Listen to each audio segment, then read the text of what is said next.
안녕하세요. 사연에 빠지다의 DJ 민영입니다. 오늘 사연자는 매일 참을 인자를 마음에 새기며 보살 같은 마음으로 살려다가 결국은 다 때려치우고 본래 성격대로 살기로 했다는데요. 과연 어떤 사연인지 들어보시겠습니다. 오늘도 두 가지 사연 준비되어 있는데요. 끝까지 들어주실 거죠? 그럼 오늘의 사연 바로 시작할게요. 구독과 좋아요 잊지 말고 꾹 눌러주세요. 안녕하세요. 저는 40대 여자입니다.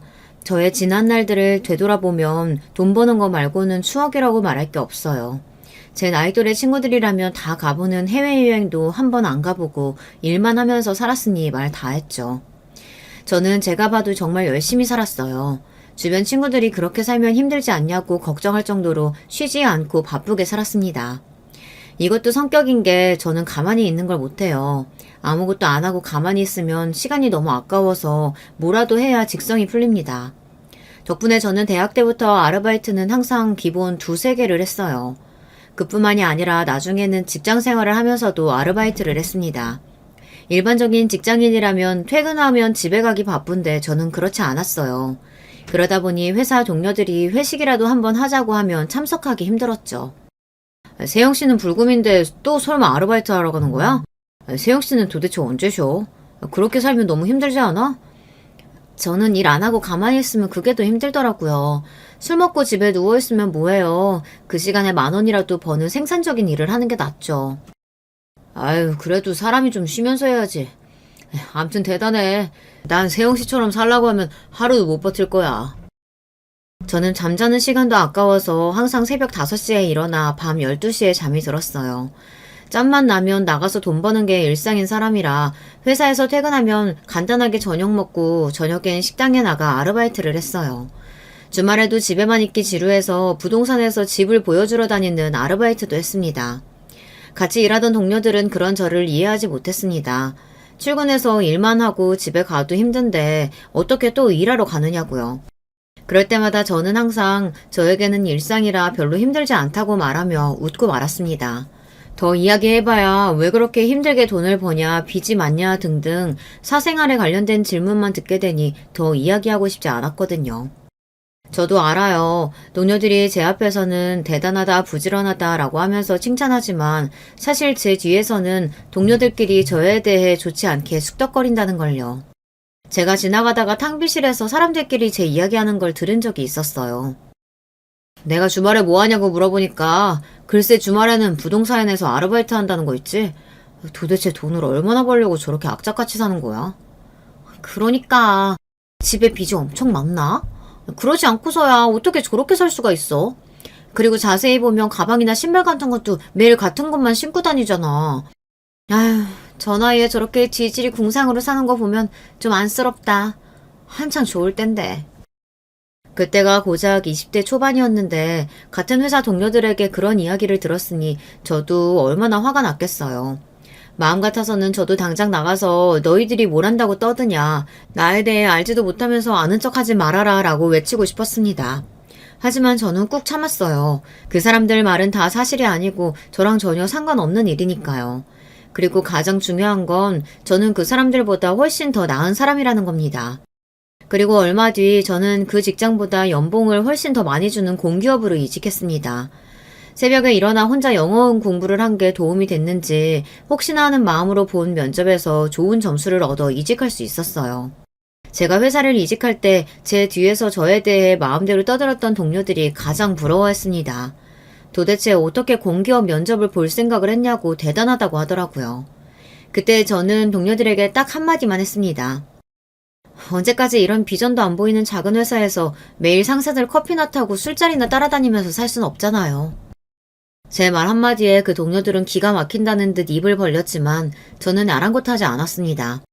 그 사람들이 저를 마음대로 판단하며 떠들어댔듯 저도 제 생각을 마음대로 떠든 것 뿐이니까요. 그렇게 열심히 산 덕에 저는 부모님 도움 없이 제 힘으로 집도 사고 결혼식도 올렸습니다. 제가 결혼한다고 했을 때 친구들과 가족들까지 모두 놀란 게 그렇게 바쁘게 사는데 도대체 연애는 어떻게 했냐고 하더라고요. 사실 저와 남편은 아르바이트를 하다 만났어요. 제가 주말에 아르바이트로 집을 보여주러 나갔다가 학원가 근처에 월세를 구하러 나온 남편을 만났습니다. 남편은 임용고시 준비를 하는 고시생이었어요. 남편은 체육 선생님이 꿈이라고 하더라고요. 남편은 보증금이 너무 없어서 그 보증금에 맞춰서는 반지하랑 옥탑방밖에 없었어요. 하루 종일 같이 집을 보러 다녔는데 그때 남편과 둘이 나눈 대화들이 너무 좋아서 서로 가까워졌습니다. 남편은 직장을 다니면서도 주말까지 일하러 나온 저에게 대단하다고 했고 저는 미래를 위해 열심히 공부하는 남편이 멋있게 보였습니다. 저와 남편은 힘든 시기를 함께 보냈습니다. 저는 새로 들어간 회사에 적응하면서도 남편을 챙겼어요. 남편은 저와 만난 지 2년 만에 꿈을 이뤘습니다. 본인의 꿈대로 체육 선생님이 됐어요. 첫 학교에 부임받은 지 얼마 되지 않아 남편은 저에게 프로포즈를 했습니다. 저희는 결혼을 했어요. 저와 남편은 그렇게 평생을 행복하게 살 줄 알았어요. 그런데 결혼이라는 게 둘만 좋다고 살 수 있는 게 아니더군요. 저는 결혼 초기부터 시어머니와의 사이가 어려웠어요. 저 나름대로는 시어머니와 잘 지내고 싶어서 노력했지만 소용없었습니다. 남편이 결혼 전부터 이야기해서 남편네 집안이 많이 보수적이고 고지식하다는 이야기를 듣기는 했지만 이 정도일 줄은 몰랐어요. 저희 친정부모님도 시골분들이라 고지식하다면 어디 내놔도 빠지질 않는데 친정부모님보다 연세도 젊으신 분들이 훨씬 더 고지식하더라고요. 결혼하고 깜짝 놀란 게 시댁은 아직도 여자 남자 밥을 따로 먹어요. 1년에 2번 명절 때마다 시아버지의 형님인 큰집에 가서 제사를 지냅니다. 큰집이 포항이란 명절마다 기차표를 예매해서 온 가족이 내려가야 합니다. 명절이니 가족을 만나러 포항까지 가는 거야 그러려니 해요. 그런데 그 가는 길이 쉽지 않습니다. 몇십 년째 명절이면 같은 길을 가면서도 시부모님은 매번 명절마다 싸워서 분위기가 좋지 않습니다. 도대체 이 짓을 언제까지 해야 하는 거야? 돈도 없어서 명절 보내기도 힘든데 내려갈 때마다 기차표에 형님들의 용돈에 애들 용돈까지 이게 다 뭐 하는 짓인지 모르겠다니까. 형님이랑 형수님이 매년 고생하시는데 동생으로서 그럼 그 정도도 못해? 아유, 말은 잘해요. 그렇게 동생 노릇 자식 노릇 잘하고 싶으면 돈을 벌어야 할 거 아냐. 젊어서도 사업 다 말아먹고 처자식 고생시키더니 늙어서도 어째 나아지는 게 하나도 없냐? 애들 앞에서 꼭 그렇게 돈돈 해야겠어? 애들 어릴 때야 그렇다고 하지만 이제 며느리도 있고 손주들도 있는데 그만 좀 해. 돈이 그렇게 좋으면 당신이 나가서 좀 벌던가. 내가 이 나이에 어디 가서 돈을 벌어. 아이고, 젊어서 그렇게 고생시키더니 이제 나이 드니까 나가서 돈까지 벌어오라 하네. 당신이 고생하기는 뭘 했다 그래. 빚 때문에 허덕일 때도 집구석에서 놀기만 한 게.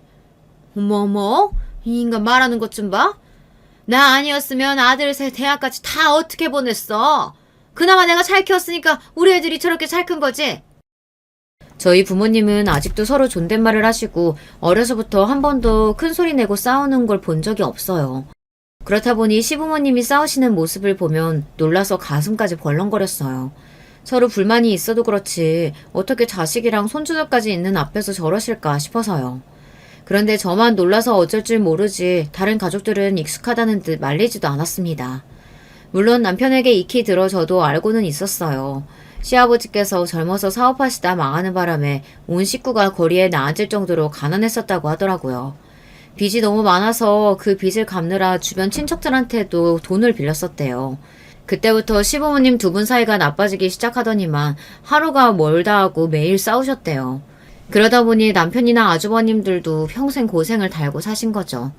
남편만 해도 임용고시 준비하면서도 새벽마다 아르바이트하며 생활비를 벌었어요. 거기다가 시어머니께서 돈이 없어서 힘들다고 하시면 생활비까지 보내드리고 했었나 보더라고요. 아주버님들도 마찬가지예요. 결혼할 때 도움은 당연히 못 받았으니 아이들까지 있는데도 아직도 월세를 살아요. 그런 상황에서도 자식들은 어떻게든 잘 살아보려고 아등바등 사는데 시부모님은 매일 싸우기만 하십니다. 그렇게 스트레스를 받으며 몇 시간씩 걸려 큰 집에 내려가면 잠깐 쉬지도 못하고 곧바로 자연스럽게 여자들은 다 주방에 들어가고 남자들은 거실에 앉아 하루 종일 여자들이 해다주는 음식에 술을 마셨어요. 그런 집안은 드라마 속에서나 보았지 실제로 존재하는 줄은 생각도 못했습니다. 친정도 제사를 지내는 집이다 보니 저는 애써 이해해보려고 해봤지만 주방에서 앉지도 못하고 내내 일하다 보면 저도 모르게 기분이 좋지 않았어요. 정말 10시간 넘게 허리 한번 제대로 못 펴고 일만 했거든요.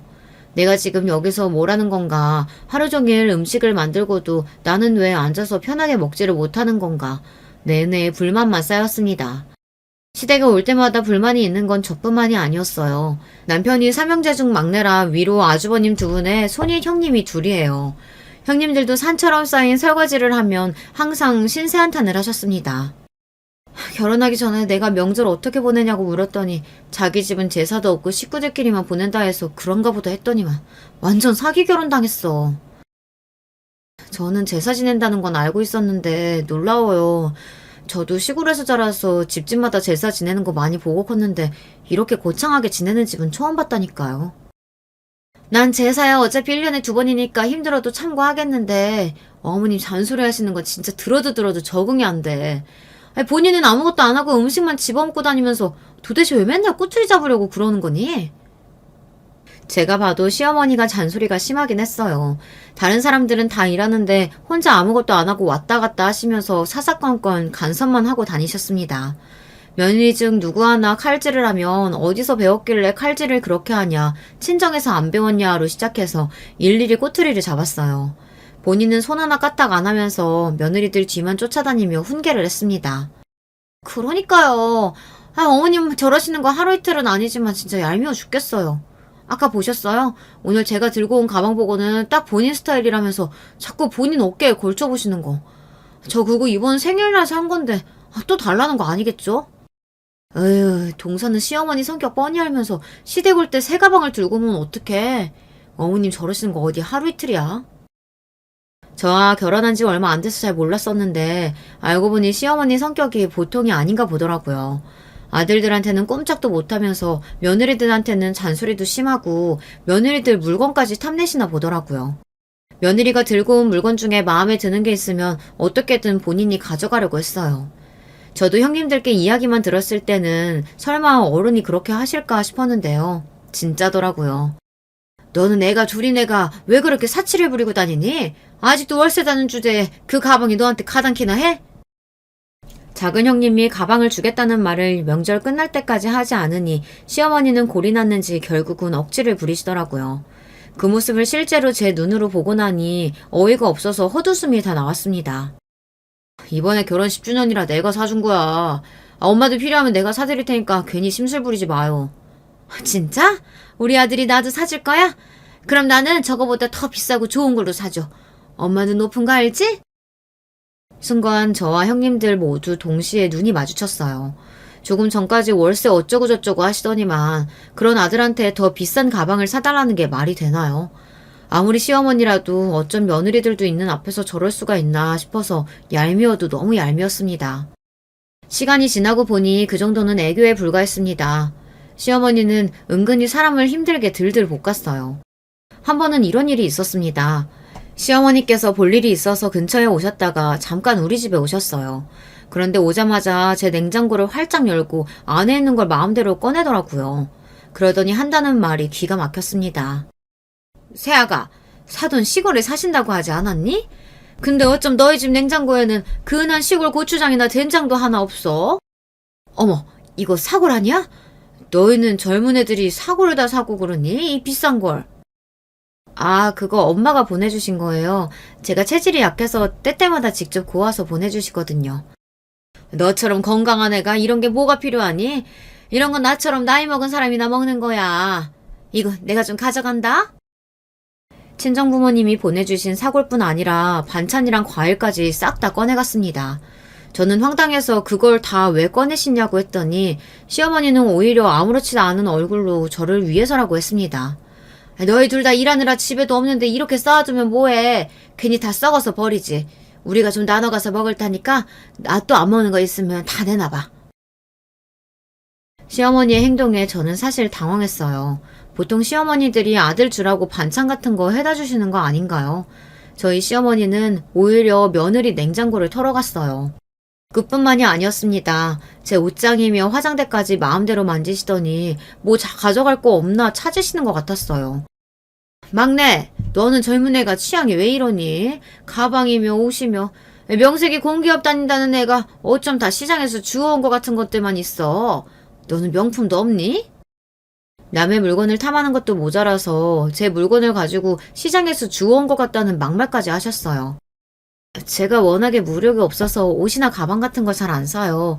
명품 살 돈 있으면 그 돈 모아서 적금을 하나 더 들죠. 답답한 소리 하고 있네. 여자는 자고로 어딜 나가도 품이 있고 고상해 보이는 맛이 있어야 돼.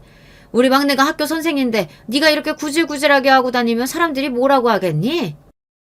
시어머니처럼 생각 없이 아무 말이나 하시는 분 입에서 고상, 품이라는 단어가 나오는데 정말이지 기가 차더군요. 그제야 저는 이게 바로 시집살이라는 걸 깨달았습니다. 하지만 제가 누굽니까? 지금까지 수도 없이 아르바이트를 하며 별의별 사람들을 다 상대하다 보니 이 정도는 혼자 해결할 수 있었죠.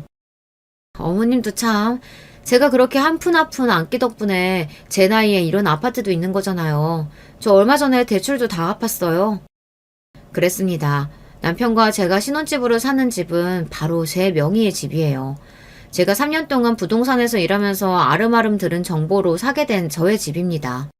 솔직히 마음 같아서는 어머님은 그렇게 품위 있고 고상하게 사시느라 아직도 전세 사세요? 라고 말하고 싶었지만 그 말은 안 하고 참았습니다.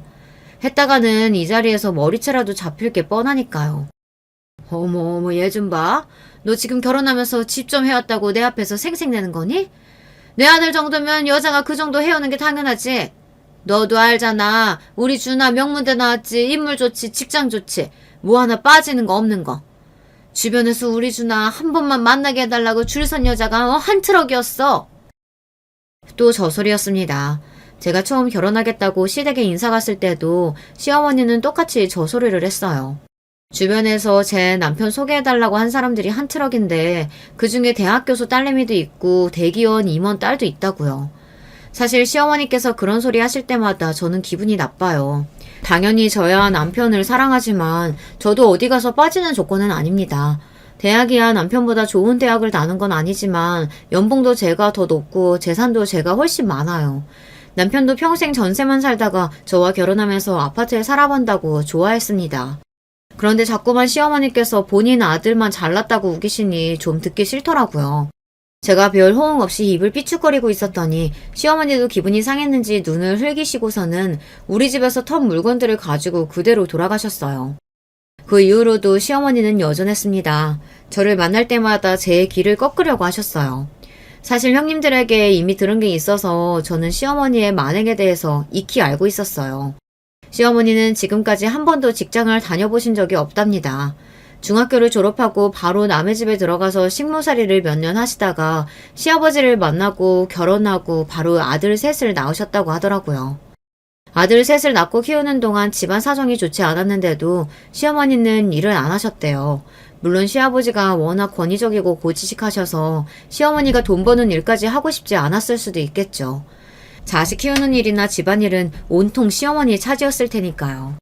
하지만 일을 안 해보셔서 그런지 사회생활이 어떤지를 전혀 모르세요. 저희 시댁 아주머님들이나 형님들 그리고 우리 집까지 모두 다 맞벌이에요. 애들 키우면서도 형님들이나 저나 계속 직장생활을 했습니다. 애도 봐주시는 분들이 없어서 애까지 키우면서 다들 힘들게 버티고 있어요. 그런데 시어머니는 아무 생각 없이 며느리들을 아무 때나 오라가라 하셨어요. 시어머니와 며느리 셋만 들어가 있는 단톡방도 있어요. 제가 결혼하고 나서 시어머니께서 바로 그 방에 초대하셨죠. 그 방은 거의 시어머님만 일방적으로 이야기하세요. 항상 시아버지 때문에 속상한 일 혹은 본인 친구들 자식들은 뭘 해줬다는 이야기였죠. 저와 형님들은 대꾸도 하고 싶지 않았지만 그럴 수가 없으니 대충 매일 이모티콘을 보내거나 대충 네 라고만 대답하고 말아요. 그러던 어느 날이었어요. 그 단톡방에 시어머니께서 웬 일정을 하나 보내시더라고요. 그러고는 연달아 날짜만 3개가 찍혀 있었어요. 그러더니 하시는 말씀이 기가 막혔습니다. 5월 19일 1시 30분, 5월 26일 2시, 6월 7일 1시. 내가 통 입맛이 없고 머리가 아파서 병원 갔더니 무슨 검사를 해야 한다고 3일에 걸쳐서 병원에 와야 한다고 하네. 병원이 멀어서 혼자 가기 힘드니까 너희들이 돌아가면서 나 좀 데리고 가라. 순간 단톡방에는 정적이 흘렀습니다. 당연한 일이었죠. 며느리 셋 다 직장에 다니고 애들이 있는데 바로 다음 주부터 있는 병원 일정을 마음대로 통보하고 데리러 오라고 하셨으니까요. 저와 형님들만 있는 단톡방이 난리가 났습니다. 형님들은 도대체 시어머니께서 왜 또 저러시냐고 툴툴거렸어요. 저도 짜증이 나기는 마찬가지였습니다. 또 시작이다. 바빠 죽겠는데 왜 또 저러시는 거야? 5월 19일이면 바로 다음 주인데 지금 당장 돌아가면서 데리고 오라고 하면 우리가 어떻게 돼? 무슨 회사가 놀이터도 아니고. 아무리 직장 생활을 안 해봤어도 그렇지 저런 이야기를 왜 며느리들한테 하는 거야? 뻔하죠. 어머님 생신 다가오잖아요. 며느리 하나하나 만나서 뭐 갖고 싶다, 뭐 필요하다 연설하시려고 그러죠. 그랬습니다. 저는 몰랐는데 시어머니께서 매년 당신 생일만 다가오면 며느리들을 만나서 뭐가 필요하네, 뭐가 갖고 싶네 이야기하신답니다. 아무리 그래도 어머님은 병원 일정을 상의도 없이 마흔대로 통보하시면 어떡해요. 형님들 시간 되세요? 저는 생일이고 뭐고 간에 시어머니께서 멋대로 날짜와 시간을 잡아 통보하듯 메시지를 보낸 게 더 화가 났습니다. 안 그래도 일하면서 어린 딸을 매일 어린이집에 맡기고 출근하는 것도 마음 쓰여 죽겠는데 시어머니까지 저렇게 귀찮게 하시니 짜증이 나더라고요.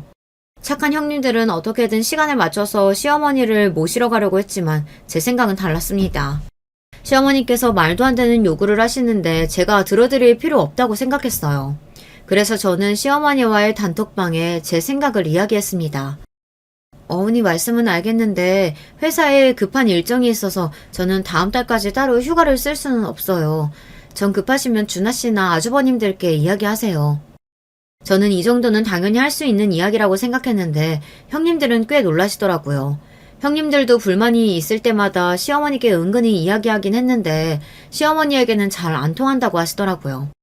그런데 역시나 형님들 말대로 시어머니는 상식적으로 말이 통하지를 않았습니다. 애들 직장생활 하기도 힘든데 거기다가 대고 이런 쓸데없는 일까지 신경 쓰라고 할 수가 있니? 이런 일은 여자가 하는 거지. 저는 순간 너무 화가 나서 남편에게 전화를 했어요. 그리고 시어머니께서 하신 이야기를 그대로 남편에게 했습니다.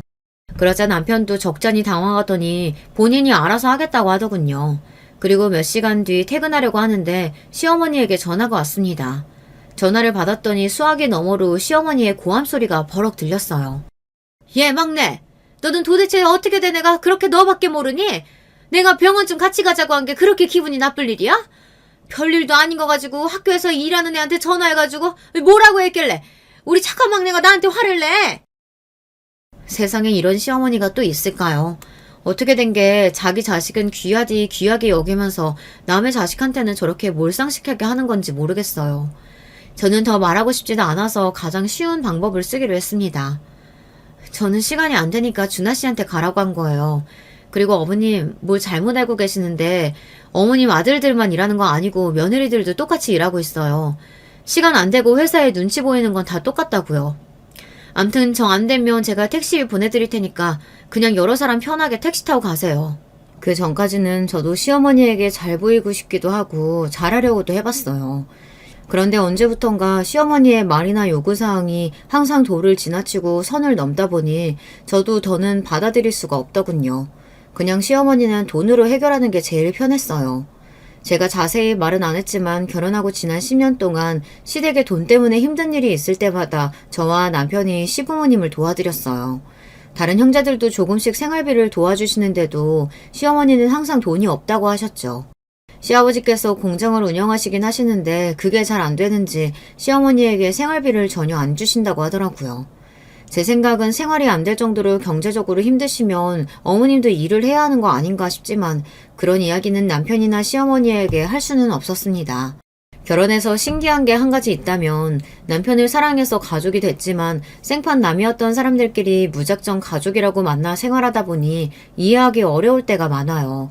특히나 시부모님이 이해하기 어렵습니다. 아들이 셋이니 키우느라 힘드셨던 건 알지만 저희 부모님이랑은 정말 달라요. 저희 부모님도 하루도 쉬지 않고 열심히 사시는 모습을 보고 저도 그대로 배운 거예요. 그런데 시부모님은 어떻게 하면 자식들한테 도움을 받을 수 있을까만 생각하세요. 그러던 중 일이 하나 있었습니다. 친정 부모님 댁에 20년 넘은 에어컨이 있었는데 그게 망가졌다고 하더라고요.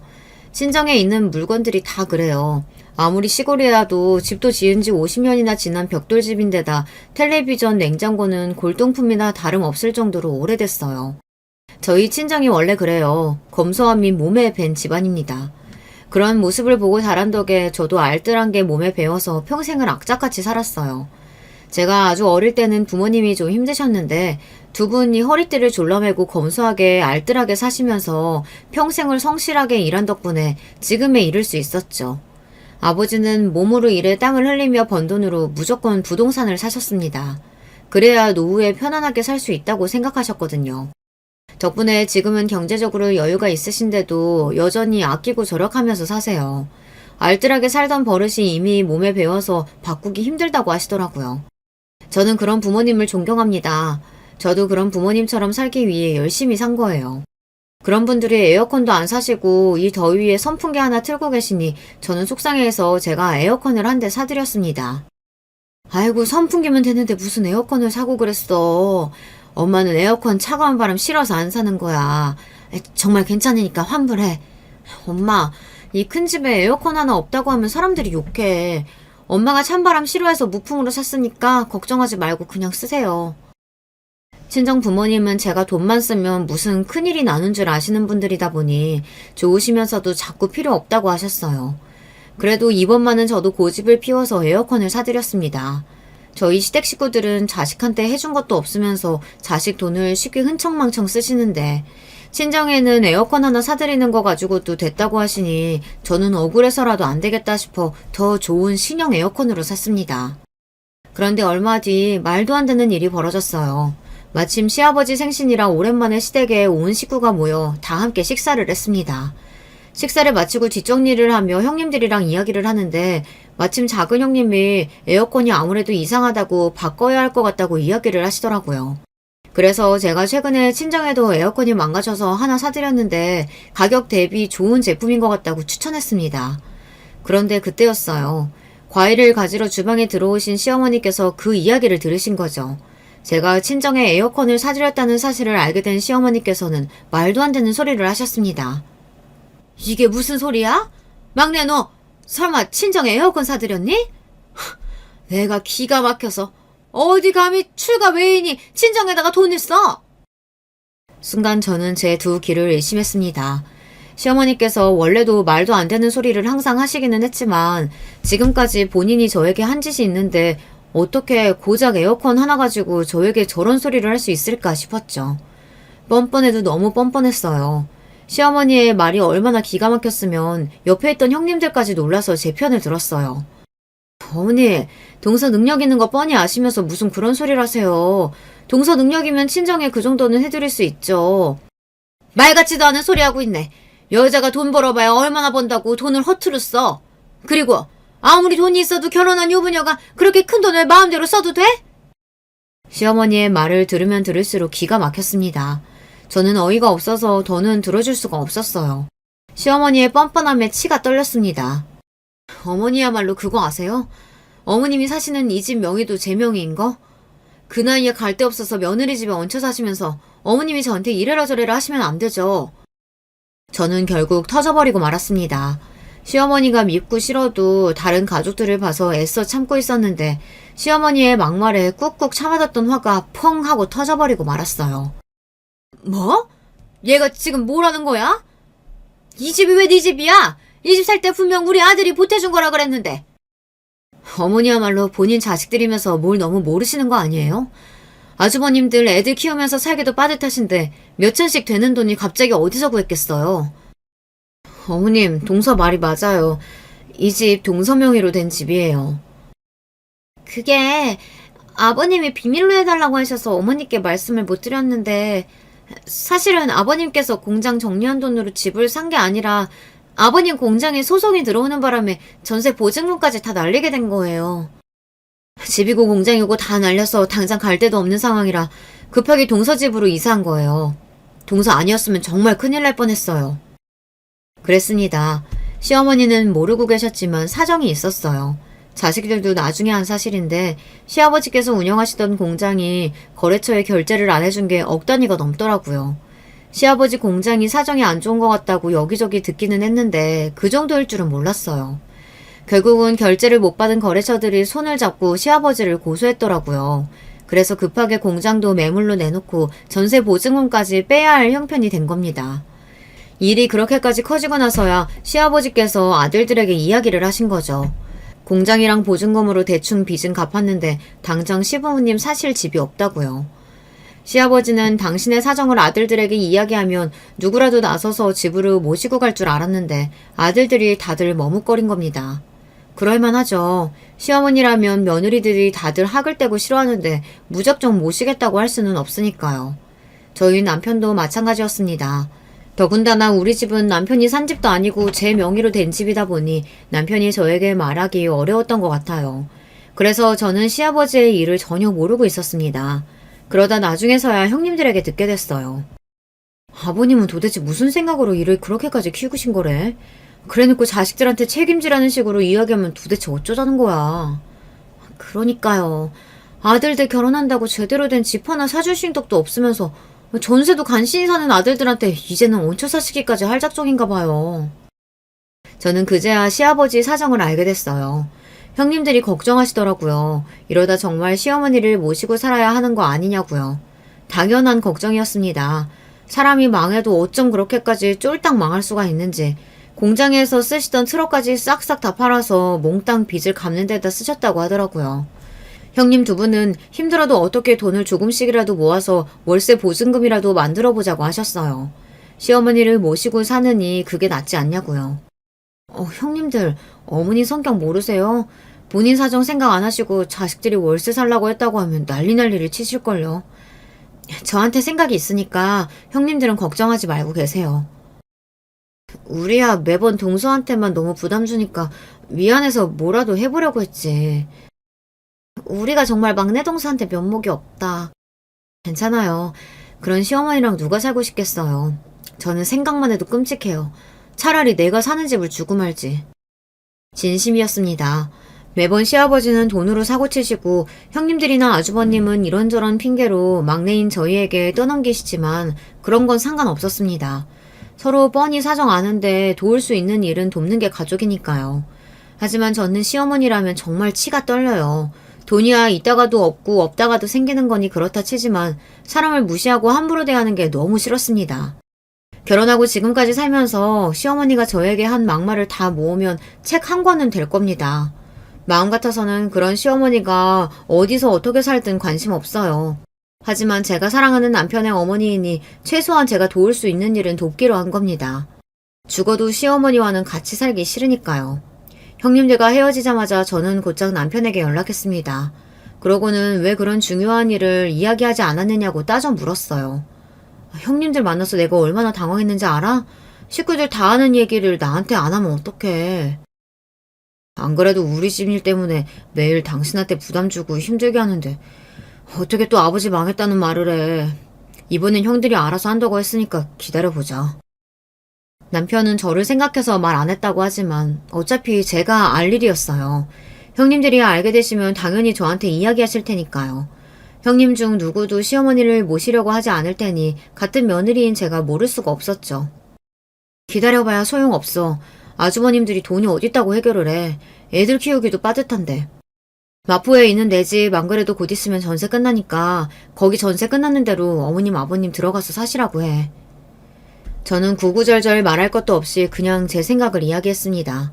괜히 서로 배려하려고 말을 빙빙 돌려봐야 답은 하나밖에 없으니까요. 마포집 장인어른이 당신 앞으로 해주신 집이잖아. 거길 어떻게 어머니 아버지 들어가서 사시라고 해. 장인어른이 알게 되시면 어쩌려고. 월세도 아니고 계속 전세 줬던 집이라 괜찮아.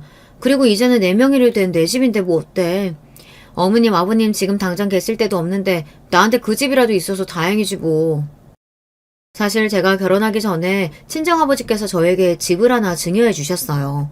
결혼 선물이라고요. 저도 제가 산 집이 있다 보니 아버지에게 집을 안 받겠다고 했었어요. 저한테 집 있는데 뭐하러 또 주세요. 마포 집은 아버지가 사신 집이니까 아버지가 전세 주시든 월세 주시든 하시면 되죠. 아이고, 이 아버지 공평한 사람이야. 너희 오빠 장가도 할 때도 똑같이 해줬으니까 너도 똑같이 해줘야지. 마포 집은 너 결혼하면 주려고 진작 사둔 집이니까 네가 전세를 주든 팔아서 결혼 자금으로 쓰든 알아서 해. 당시에는 괜히 죄송스러운 마음에 못 이기는 척 집을 받았지만 속으로는 사실 너무 좋았어요. 아버지께서 주신 마포집은 두기만 해도 계속 집값이 오르는 상황이라 가지고만 있어도 이익이었거든요. 나중에 그 집은 제 자식을 주든 노후 자금으로 쓰든 하려고 전세를 주고 있었어요. 그런데 어쨌든 급한 상황에 쓸 수 있어서 다행이라고 생각하고 좋은 마음으로 시부모님을 위해 도와드렸습니다. 그 이후 시아버지는 곧바로 시어머니에게 공장을 정리했으니 이사하자고 하셨어요. 공장을 정리한 돈으로 집을 샀다며 둘러대고 마포 집으로 들어간 거죠. 당시에 가족 모두가 시어머니에게 비밀로 한 건 시아버지께서 부탁하셨기 때문이에요.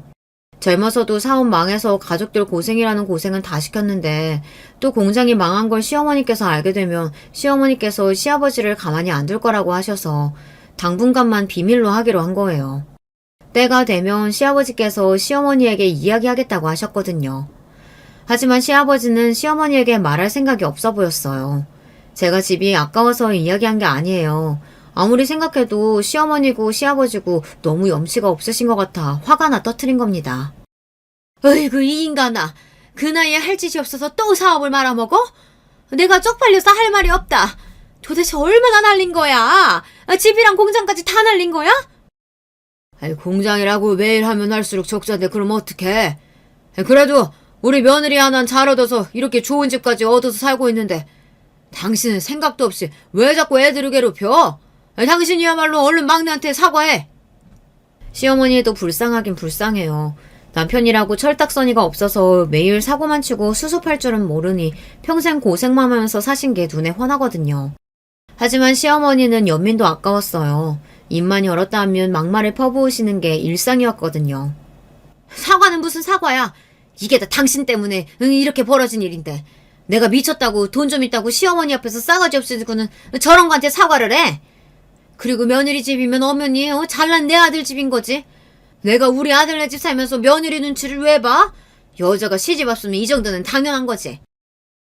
시어머니는 성질만 있지 현실을 몰라도 너무 몰랐어요. 저는 기가 막혀 헛웃음이 다 튀어나오더군요. 어머님이 몰라도 뭘 너무 모르시네요.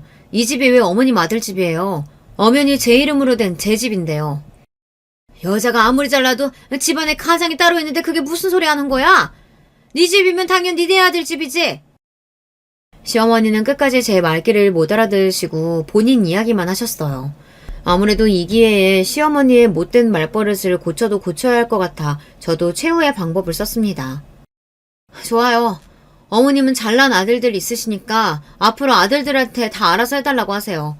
저는 내일 바로 부동산에 가서 전세 들어올 사람 있는지 알아봐달라고 할 테니까. 저는 제 할 말만 하고 시댁을 나와버렸습니다. 그리고 저는 남편과 아주버님들에게도 말했어요. 내일 바로 집 내놓을 테니까 그런 줄 알라고요. 그러자 아주버님들과 남편이 시어머니에게 난리를 쳤나봐요. 어쩌자고 저에게 그런 소리를 했냐고요. 마포집 나오면 엄마 아버지 지금 당장 갈 데나 있어? 며느리들이 다들 어머니 싫다고 아무도 안 모시겠다고 하는데 도대체 어쩌라고 그래? 뭐야? 내가 싫어서 아무도 나를 안 모셔? 웃기고들 있네. 내가 내 아들들이랑 살겠다는데 지까지 것들이 뭐라고 나랑 사내만에 그래? 큰애야, 오늘부터 우리는 너희 집으로 가야겠다. 시어머니는 정말 아무것도 모르세요. 본인이 살자고 하면 아들들이 네 알겠습니다 할 줄 알았나 봐요. 엄마 무슨 소리 하는 거야? 이제 하다 아들 이혼까지 시키려 그래?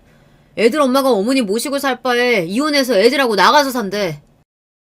시어머니는 이 상황이 괘씸하다며 울분을 토로했지만 소용없었습니다. 작은 아들이나 막내 아들인 제 남편도 상황은 똑같았으니까요. 아무도 시어머니를 모시겠다고 하지 않았어요. 어이구, 예편내가 그동안 며느리들한테 어떻게 했길래 이래? 당장 막내한테 연락해서 빌어. 그래야 계속 그 집에 살 수 있을 거 아니야. 시아버지마저 시어머니의 속을 박박 긁자 화가 나다 못해 충격까지 받으신 시어머니는 그대로 알아 누웠다고 하더라고요. 저는 신경도 쓰지 않았습니다. 시어머니는 현실을 좀 아셔야 해요. 그리고 며칠 후 믿기지 않는 일이 벌어졌어요. 시어머니께 연락이 왔습니다. 내가 이 나이 먹도록 누구한테 잘못하고 살았다는 마음을 먹은 적이 없었는데 그 일 있고 나서 혼자 많이 생각했다. 내가 막내, 너한테 잘못했어. 생각지도 못한 전화였습니다. 아무리 그런 일이 있었어도 시어머니는 변하지 않을 거라고 여겼어요. 시어머니라면 또 뻔뻔한 얼굴로 나타나서 집이 누구 집이든 네가 무슨 상관이냐. 네 집이면 내 아들 집인 거지. 싫으면 네가 내 아들하고 이혼해라. 이렇게 소리칠 줄 알았는데 웬일로 저에게 잘못했다며 사과라는 걸 하시더라고요. 저는 믿기지 않아서 다시 한번 시어머니에게 물었습니다. 어머님 설마 지금 저한테 사과하시는 거예요? 그래.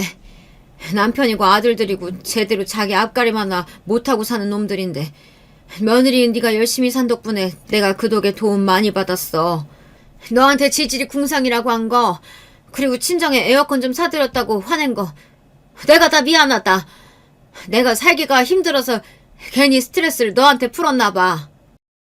사과하신다는 분 목소리가 저보다도 훨씬 컸지만 그것만으로도 저는 신기했어요. 시어머니 성격에 본인이 한 말에 대해 인정하고 사과한다는 게 쉬운 일은 아니었을 테니까요. 이제라도 아셨으면 앞으로는 그러지 마세요. 형님들이나 저나 착하니까 어머님 성격 받아들인 거지. 다른 며느리들 같으면 벌써 자식이고 남편이고 다 두고 도망갔을 거예요. 시어머니가 큰 목소리로 시원스레 이야기하신 것 같아도 끝을 얼버무리는 게 민망하고 창피하신 것 같더라고요. 저는 애써 시어머니께서 민망하실까봐 어울리지 않게 능청을 떨었습니다. 아유, 그래, 알았어. 앞으로는 내가 며느리들 떠받들어 보시면서 살 테니까 다들 기대해라. 시어머니는 마치 선전포고하듯 소리를 지르시곤 전화를 끊어버렸어요. 그날 이후 시댁에는 많은 변화가 있었습니다. 시아버지께서 저지른 만행을 시어머니께서 아시게 됐으니 시어머니의 권력은 더 강해졌어요. 그리고 시어머니께서는 그 권력을 이야기하신 대로 며느리를 위해 쓰셨습니다. 주제도 안 되는 인간이 사업한다고 나대더니만 결국은 또 망해서 자식들 고생시켜.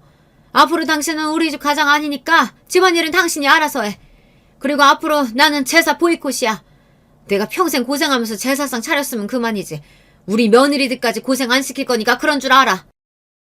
시어머니의 화가 시아버지에게 다 넘어간 것 같긴 하지만 어쨌든 시어머니께서 며느리들에게 잘해주겠다는 약속은 여전히 잘 지키고 계세요.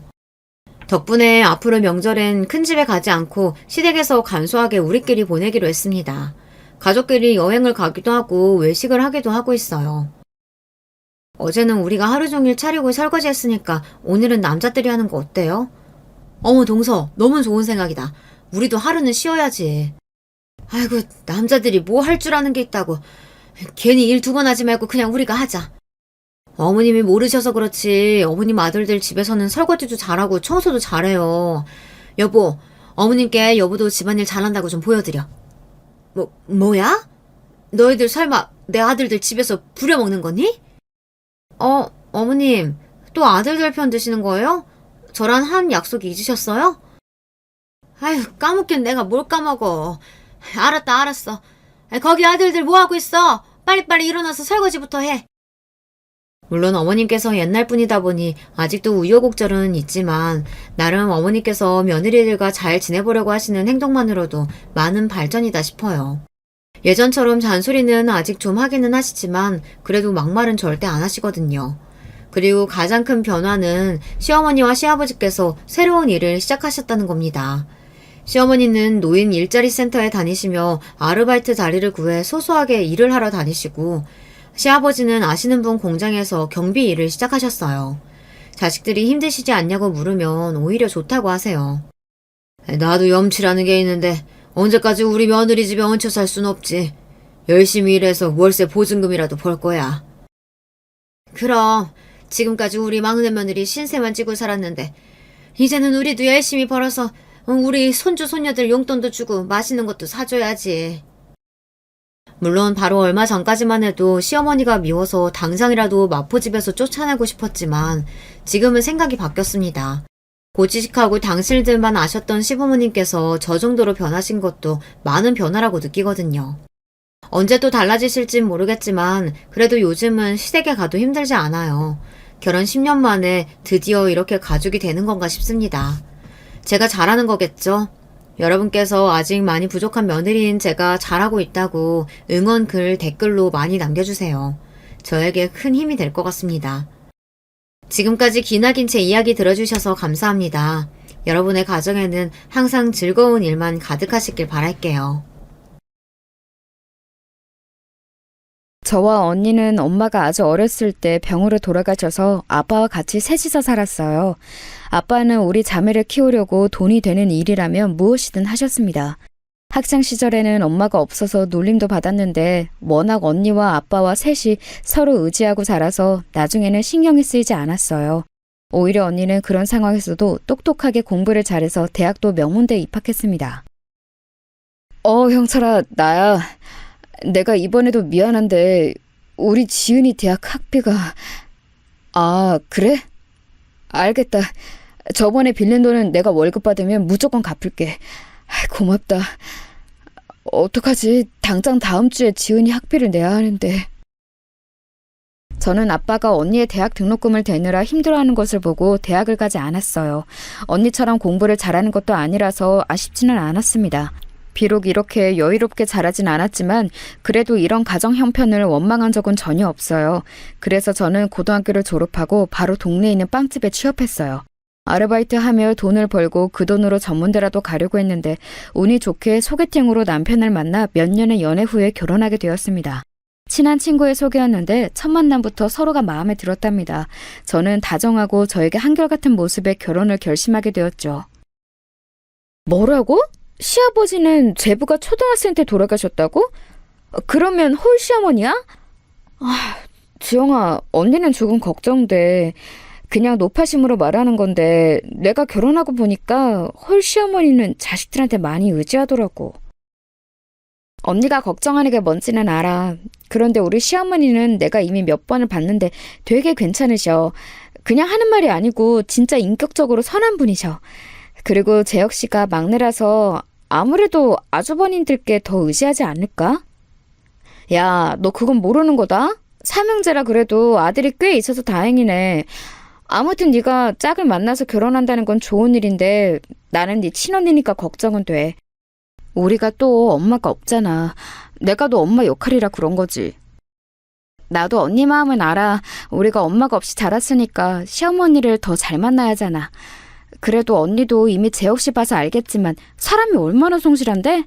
비록 잘 나가는 대기업에 다니는 아주버님들만큼은 아니어도 사람이 선하고 성실하잖아. 너무 걱정하지 마. 저와 3살 차이가 나는 언니는 저에게 엄마나 다름없었습니다. 그래서 제가 시어머니가 남편이 없이 혼자서 삼형제를 키웠다는 말에 노파심으로 얼마나 걱정했는지 몰라요. 하지만 우리 시어머니는 제가 남편과 결혼하려고 처음 인사 갔을 때부터 느꼈지만 굉장히 선하신 분이셨어요.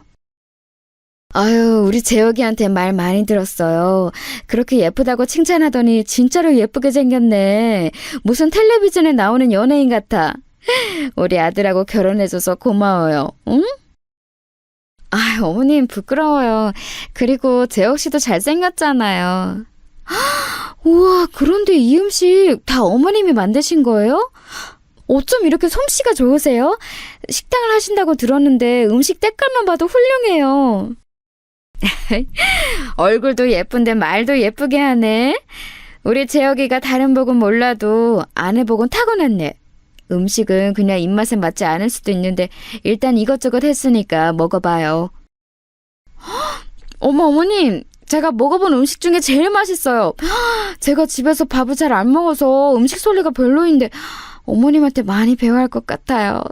재혁 씨가 이런 음식을 먹고 자랐다니 벌써 걱정이 되는걸요? 걱정할 게 뭐가 있어요. 만약에 반찬 투정하면 나한테 바로 전화해요. 자고로 남자는 아내가 해준 밥이 제일 맛있어야 해. 그냥 맛없어도 입 꾹 닫고 먹어야지. 그리고 반찬은 내가 매번 보내줄 거니까 걱정하지 말고, 응? 시어머니는 우리 친언니가 걱정한 것과 달리 마음씨가 아주 좋으신 분이셨어요. 물론 혼자 식당을 운영하며 아들을 무려 셋이나 키운 분이라 강단은 있으셨죠. 자기 주장은 확실히 하지만 무례하지는 않은 분이셨어요. 엄마가 없이 자랐던 저라 시어머니의 화끈하면서 따뜻한 모습에 많이 끌렸습니다. 실제로 결혼 준비를 하며 우리 친정에서 제가 지원받은 거는 전혀 없었거든요. 제가 혼자 아이들을 키우며 빚을 갚고 뭐하고 하느라 딱히 해줄 수 있는 것이 없어요. 그래서 정말 죄송합니다.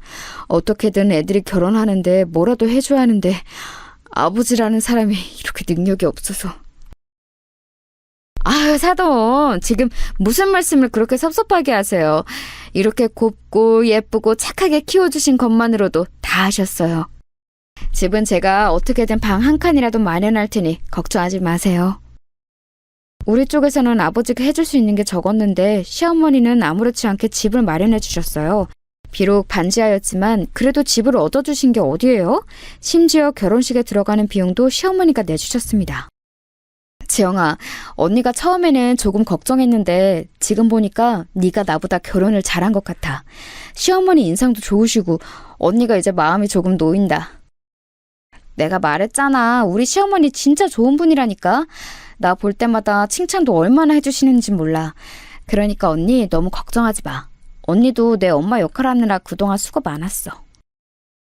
우리 아빠가 혼자 너랑 나 키우면서 고생 많았는데 드디어 마음 편해진 것 같더라. 나도 남편이랑 시댁이 썩 마음에 드는 것은 아닌데 그래도 이 정도면 뭐 괜찮지. 아 참, 너 형님들은 어때? 원래 형제 집안은 며느리들끼리 신경전이 좀 있거든. 아직 얼굴을 별로 못 봐서 잘 모르겠어. 남편한테 듣기로는 두 분이 다 똑똑하다고 하던데. 좋은 시어머니를 만난 거는 분명히 행운이었어요. 하지만 문제는 다른 곳에 있었습니다. 바로 형님들이었어요. 시어머니가 저에게 너무 친절하고 따뜻했던 것과 달리 형님들은 첫 만남부터 그렇게 썩 좋지는 않았습니다. 우리가 대학 동문이거든. 그래서 유독 공감이 잘 되니까 서로 친해. 또 마침 남편들이 둘 다 대기업이라 말하면 통하는 게 많아. 동서는 그런데 혹시 어디 대학 나왔어? 아, 형님. 저는 집안 사정이 좋지 않아서 고등학교를 졸업하고 바로 일했어요. 그러다 남편을 만나 이렇게 결혼까지 하게 된 거예요. 어머, 대학을 안 나왔다고? 나랑 형님은 명문대 출신이라 대화 수준이 좀 높은데 동서가 괜찮을지 모르겠다. 혹시 나중에 소외감 든다고 뭐라 할까봐 미리 말하는 거야. 네? 아, 네. 알겠습니다. 아우, 동서, 장난도 적당히 쳐야지. 아, 왜 그래? 장난이니까 너무 신경 쓰지는 마. 우리 그런 사람들 아니야. 사실 첫 만남에 저렇게 말하는 경우가 많지 않잖아요. 아무리 장난이라고 해도 장난이 아닌 게 눈에 보였어요. 너무 당황하기도 하고 이게 무슨 상황인가 싶었습니다. 대놓고 자기들은 명문대고 동문이라 틱나다고 선을 긋는 모습에 어안이 벙벙했어요. 그렇지만 그때는 결혼하면 막상 만날 일이 적어서 최대한 저만 잘하면 되겠다고 생각하고 넘겼습니다. 제가 먼저 다가가면 형님들도 마음을 열 거라 생각했어요. 물론 그 생각은 제 오산이었습니다. 물론 결혼하고 형님들은 대놓고 저를 무시하지는 않았어요. 그냥 두 분이 유난히 친한 것은 맞았지만 그렇다고 저를 따돌리거나 일부러 소외감을 들게 하지는 않았습니다. 다만 시어머니를 약간 무시하는 태도가 있어서 불편했어요. 얼마 전에 텔레비전에서 보니까 나 같은 늙은이들도 해외여행을 다니더라. 나는 중학교까지만 나오고 그 뒤로는 집안이 어려워서 일만 했거든. 그래서 나중에 늙으면 프랑스나 독일 같은 유럽에 가보고 싶어. 거기도 영어를 쓰지? 영어 공부도 해야겠다. 어머님, 독일은 독일어를 쓰고 프랑스는 프랑스어를 써요. 물론 영어도 세계 공용어라 쓰긴 하지만 해외라고 다 영어만 쓰고 그러는 거 아니에요. 아, 그러니? 영어만 잘하면 갈 수 있을 줄 알았는데 그게 아니야? 가서 말도 안 통하면 어떡하지? 그냥 가지 말아야 하나? 간단한 인사랑 기본 표현만 익혀서 가면 되죠. 그것도 싫으시면 패키지로 가세요. 그렇게 어려운 건 아니잖아요. 어차피 나가면 쓰는 표현만 쓰니까 괜찮아요. 아유, 하긴 너희는 공부를 잘해서 쉽겠다. 요즘은 여자들도 대학을 나온 사람이 많아서 똑똑한 사람이 많아. 나도 우리 가게 단골들한테 우리 며느리는 명문대 나왔다고 자랑하잖니. 며느리들도 며느리 나름이죠. 저희도 뭐 막내 며느리는 대학 못 나왔잖아요. 저랑 형님이 명문대 출신이죠. 그래도 막내 며느리가 얼마나 착하니. 대학이 뭐가 그리 중요하겠어. 그냥 사람 됨됨이가 제일 우선이다. 사람은 심정을 곱게 써야 성공하는 거야. 어머, 우리가 얼마나 열심히 공부해서 대학에 들어갔는데요. 어머니 섭섭해요. 오히려 요즘에 대학을 안 나오는 사람이 더 적어요. 너도 나도 일단 전문대라고 나오더라고요. 이런 대화가 이어지면 저는 자리에 앉아있는 게 너무 불편했어요. 그래서 일부러 슬그머니 일어나 화장실에 가서 있거나 부엌에서 요리하는 척을 하고는 했습니다. 형님들이 유독 본인들이 나온 대학에 자부심이 넘치는 사람들이었거든요. 제가 그래도 이때 별말 안 하고 넘어간 이유는 바로 시어머니였습니다. 혼자 민망해서 자리에서 일어나 딴청을 피우면 시어머니는 꼭 저를 찾아오셨어요. 아가, 미안하다. 내가 괜히 해외여행 얘기를 꺼내서 또 대학 얘기가 나오게 했네. 우리 막내 며느리도 똑똑한데 말이야. 대학이 다가 아닌데. 그렇지? 마음 상했다면 미안하다. 아니에요. 어머님이 뭐가 미안하세요? 저는 괜찮아요. 그리고 저는 대학 안 나온 거 그렇게 부끄럽게 생각하지 않아요. 어머님 말씀대로 사람 됨됨이가 중요한 거죠. 남편도 그렇게 말했어요. 항상 생각하는 건데 내가 우리 막내한테 지원을 제일 적게 해줬거든. 아무래도 형들한테 먼저 투자하느라. 그런데 제일 여자 보는 눈은 좋은 것 같아. 아무튼 다음부터는 내가 더 말조심하마. 아유, 어머님, 저는 그냥 이런 순간만 참으면 되니까 진짜 신경 쓰지 마세요. 괜찮아요. 어머님이 오히려 이렇게 말씀해 주시니까 저는 감사해요. 제가 기가 센 형님들에게 위축되는 상황이 발생하면 시어머니는 늘 저를 감싸주셨어요. 남편이 저에게 잘하는 것은 당연했고요. 그래서 신혼 때는 그렇게 스트레스가 크지 않았답니다. 본격적으로 제가 스트레스를 받기 시작한 것은 바로 임신하면서 시작했어요. 동서 임신했다며. 나랑 둘째 동서는 아기 가지는 게 그렇게 힘들었는데 동서는 한 번에 자연으로 임신이 됐다며? 부럽다. 진짜 아무 생각 없이 살아야 그렇게 되나 봐. 형님은 초기에 유산했고 나는 아예 안 생겨서 인공수정을 시도했잖아. 그런데 동서는 어떻게 그렇게 바로 생기지? 신기하다. 혹시 모르니까 동서도 몸조심은 해. 네, 병원에서 제가 난소가 좋다고 하더라고요. 남편 나이도 젊고 그래서 운이 좋았나 봐요. 별일만 없으면 큰 문제 없이 출산할 수 있을 거래요. 지금 그러면 동서는 나랑 내 남편이 임신이 어려웠던 이유가 늙어서 그랬다는 거야? 말을 왜 그렇게 하는 거야? 지금 누구 놀려? 그러니까 내 말이. 그래. 우리는 동서보다 늙어서 난소 안 좋아. 동서는 어려서 좋겠다? 우리도 만약 대학에서 죽어라 공부 안 했으면 빨리 아기 가질 수 있었을걸? 네? 그런 뜻이 아니에요. 오해하신 것 같은데 저는 그냥 의사 선생님이 말씀하신 대로 말한 거예요. 기분 나쁘셨으면 죄송해요. 형님들은 제가 한 번에 임신에 성공했던 게 그렇게 안 이꼬웠나 봐요. 전혀 그런 뜻으로 말한 것이 아닌데 저에게 유난히 공격적으로 대하곤 했습니다. 이런 현상은 아기를 낳고 시간이 흐르며 아이가 자라면서 더 심해졌어요. 공교롭게도 형님들의 자식들은 다 아들이었고 우리 부부의 아기는 성별이 딸이었습니다. 그래서 시어머니가 유일한 손녀라 예뻐하셨어요. 당신께서도 아들만 낳아서 유난히 우리 딸이 막내고 그러니까 예쁘셨나 봐요. 어머, 우리 지우는 벌써 걸어? 아직 돌도 안 됐는데 웬일이니? 엄마 닮아서 예쁘고 다리가 길어서 그런가? 이렇게 빨리 걷는 아기는 내 주변에서 처음이네. 우리 아들들도 좀 늦게 걸었거든. 안 그래도 병원에서 지우가 유난히 발달이 좋대요. 저랑 남편은 그냥 지우가 건강하기만 하면 바랄 게 없어요. 그런데 이렇게 쑥쑥 자라주니까 너무 고맙죠.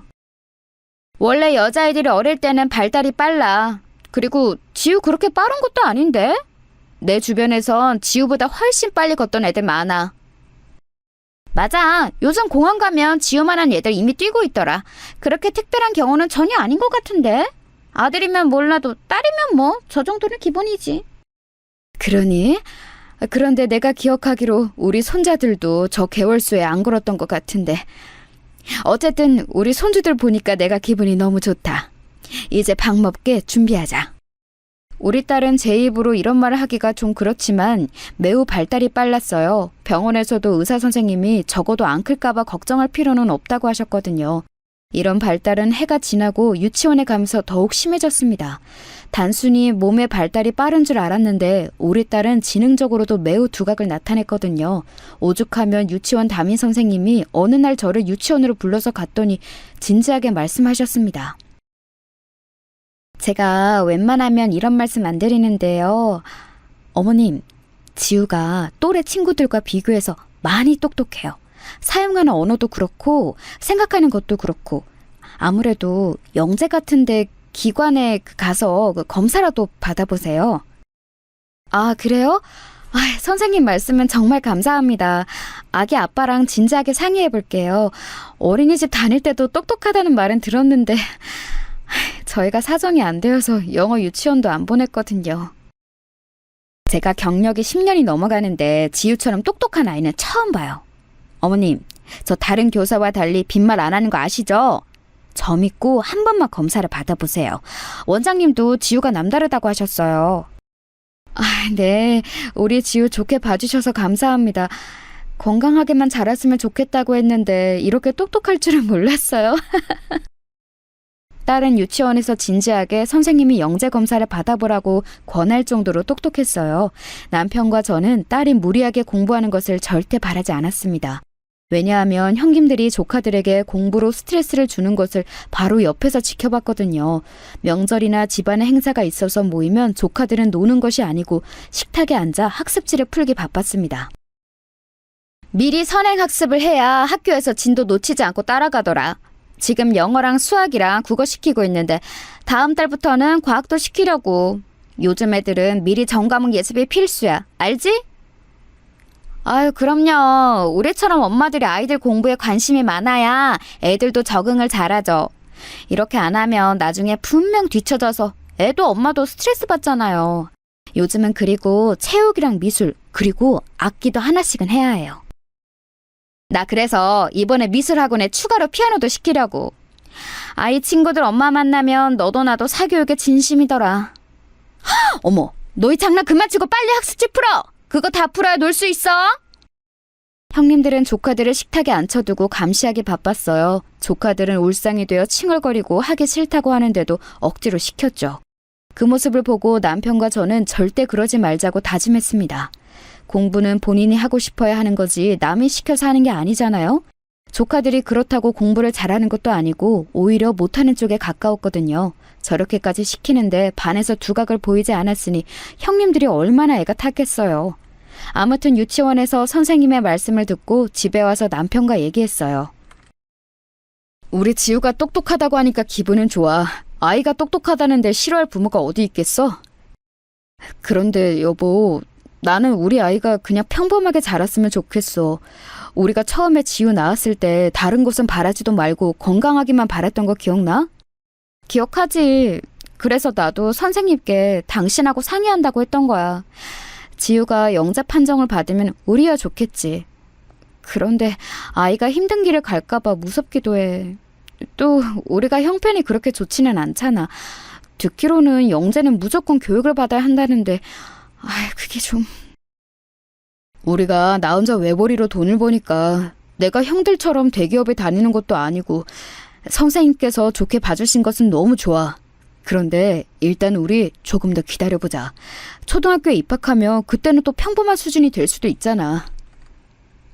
남편과 저는 아주 긴 얘기를 나누었어요. 그리고 결국 영재 검사는 받지 않는 것으로 결정했습니다. 만약 영재로 판정이 되면 그때는 뭐라도 시켜야 할 것 같았거든요. 그래서 선생님께 연락해서 나중으로 검사를 미루었어요. 그렇게 아이는 초등학교에 입학했습니다. 그런데 웬걸 초등학교를 들어갔더니 또 담임선생님께서 저를 학교로 부르셨어요. 아무래도 지우가 영재가 맞는 것 같다고 하셨죠. 한 번도 아니고 2번이나 선생님들이 영재 얘기를 꺼내는 것을 보고 남편과 저는 반신반의로 딸을 기관에 데려가서 검사했어요. 아이가 많이 똑똑해요. 어머님, 아버님, 여기 표 보이세요? 지우는 지금 상위 3%의 머리를 가지고 있어요. 언어 구사력도 그렇고 사고력과 창의력이 너무 월등해요. 이 정도면 영재가 맞고 아주 크게 될 아이라고 보여요. 기관에서 영재 판정이 내려졌습니다. 그리고 남편과 저는 더욱 고민하게 되었어요. 물론 우리 자식이 똑똑하다는 객관적인 평가가 있으니 당연히 기분은 좋았습니다. 하지만 현실적으로 교육에 들어가는 비용이 걱정되더라고요. 그리고 이 얘기가 자연스럽게 시댁 식구들이 모였을 때 나오게 되었어요. 그러자 형님들은 이때부터 저를 티나게 싫어하기 시작했습니다. 어머, 그래? 우리 손녀가 영재야? 텔레비전에서 영재들이 나오는 것을 보기만 했는데 아주 가까이에 영재가 있었네. 심지어 2번째로 선생님이 말씀하셨다고? 아유, 그걸 왜 이제 얘기해? 너무 기쁘다. 처음에는 나중에 크면서 영재가 아니라는 말이 나올 수도 있으니까 일부러 넘겼어요. 그런데 선생님들이 오히려 지우가 똑똑하다고 하셔서 감사해요. 저랑 남편은 지우가 그냥 건강하기만 바라서 지금 심정은 얼떨떨해요. 앞에서는 아무것도 안 시키는 척하더니 동서 되게 웃기다. 알고 보면 집에서 지우 잠도 안 재고 공부시키는 거 아니야? 우리가 애들 학습지 풀게 할 때 지우는 혼자 인형놀이만 하는 것도 일부러 그런 거지? 네? 전혀 아니에요. 지금도 학원은 남들 다니는 영어학원 하나만 다니고 있어요. 형님도 아시잖아요. 우리 형편 그렇게 좋지 않아요. 이것저것 시키고 싶어도 오히려 못 시키고 있어요. 뒤에서 우리 몰래 좋은 거 시키지 말고 효과 본 거 있으면 우리한테도 얘기하고 그래. 가족인데 숨길 필요 없잖아? 그리고 지우는 확실히 서방님 머리 닮았나 보다. 아우, 장난이야. 왜들 그러니? 그만하고 밥이나 먹자. 나는 우리 손주들이 똑똑하고 건강해서 너무 행복해. 자, 이제 공부 얘기는 하지 말고 즐거운 얘기를 하자. 제가 어쩌다 우리 지우가 영재 판정을 받았다고 하니 형님들은 너무 티가 나게 견제하더라고요. 그도 그럴 것이 시댁에 모이면 조카들은 영어 단어를 외우고 수학 학습지를 풀고 심지어 무슨 인터넷 강의까지 보느라 바빴어요. 당연히 표정은 죽상이었고 하기 싫어하는 것이 눈에 보였습니다. 그렇게 불편한 시댁 모임이 끝나고 집에 갔는데 시어머니에게 연락이 왔습니다. 무슨 일인가 싶어 받았더니 시어머니는 조심스럽게 얘기를 꺼내셨어요. 아가, 너희 형님들한테는 비밀이다. 내가 우리 막내 아들만 생각하면 미안해서 그래. 형들 대학 보내고 공부시키느라 늘 뒷전이었거든. 그래서 우리 손녀한테라도 지원해주고 싶은 마음이 들어. 지우 학원비 때문에 걱정이지? 내가 다 내줄게. 그러니까 지우 공부시켜라. 네? 어머님 진심이세요? 그러면 저랑 남편은 너무 감사하죠. 그런데 이렇게 그냥 받아도 될까요? 남편하고 얘기할 때도 계속 지우가 크면서 학원비가 많이 들어갈 텐데 그걸 감당할 수 없을 것 같아 고민이었거든요. 내가 식당을 이렇게 매일 나가는 이유가 뭐겠니? 우리 가족들 행복하게 살길 바라서 그런 거지. 올해 막내가 어려서부터 똑똑했는데 형들에 밀려서 크게 지원 못 해준 게 내 한이란다. 그러니까 너희 형님들한테는 말하지 말고. 알겠지? 어머님 감사합니다. 진짜 이 은혜 절대 잊지 않을게요. 남편하고 얘기하고 다시 연락드릴게요. 너무 감사해요. 어머님은 당신께서 모든 학원비를 내주신다고 하셨어요. 현실적으로 비용이 만만치 않아 남편의 외벌이로는 감당이 어려워서 대출까지 생각하고 있었거든요. 그런데 이렇게 선뜻 먼저 내주신다고 하니까 너무 감사했습니다. 남편에게 어머님이 사교육비를 내주신다고 했다고 하니까 남편도 매우 좋아했어요. 덕분에 딸은 영재들만 다니는 학원에 다니게 되었습니다. 그리고 저는 어머님께 받기만 하는 것이 너무 죄송하더라고요. 평소에도 워낙 잘해주셨는데 이렇게 비용을 지원해주시니 감사하고 죄송했어요. 그래서 어머님 가게에 나가 일손을 돕기 시작했습니다.